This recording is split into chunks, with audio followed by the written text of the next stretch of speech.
Okay, image quality setting. The shooting menu, image quality. I leave it on JPEG fine. Now, what JPEG does, it actually takes bits and pieces of information out of the photo to make the file size smaller.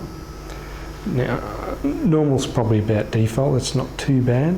In basic, you'll probably see artifacts in the picture from where too much information's been taken out. It's fine if you want to email something quick and dirty, but for printing, if you intend to print your photos, you're far better off leaving it in the fine quality. Okay, white balance. In the shooting menu again. Now the camera has a few presets here. Incandescent, like light bulbs and halogen bulbs are really quite red, so this setting's meant to compensate for that. Direct sunlight is what we call white, I guess. Cloudy weather is quite blue. This one compensates for that blue, and shade is even bluer again. In my work as a photographer, I use a preset manual and set a custom white balance pretty much every time. That ensures the greatest accuracy of colour.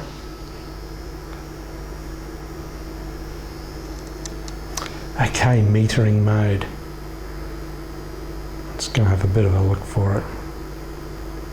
There we go, metering. Now, most cameras these days will have a choice of how the camera meters for a photo. Basically, where in the picture area it's going to take its measurement to decide how bright the scene is. This one here, matrix on Nikon it's called matrix. Canon, I think it's evaluative.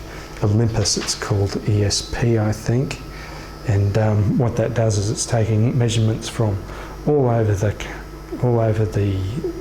photo area. It compares that with a database of different photos just to decide how it should set the metering.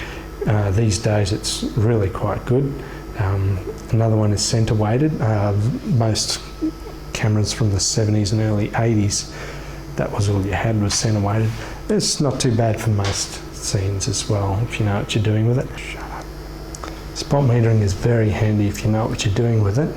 The camera is taking a metering off a very small area of the photo, but what you've got to bear in mind is that it's trying to make it a medium sort of level of tone.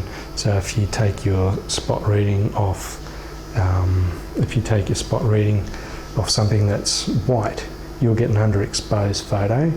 If you take a spot reading off something which is black, you're going to get a overexposed photo because it wants to bring it to that medium level.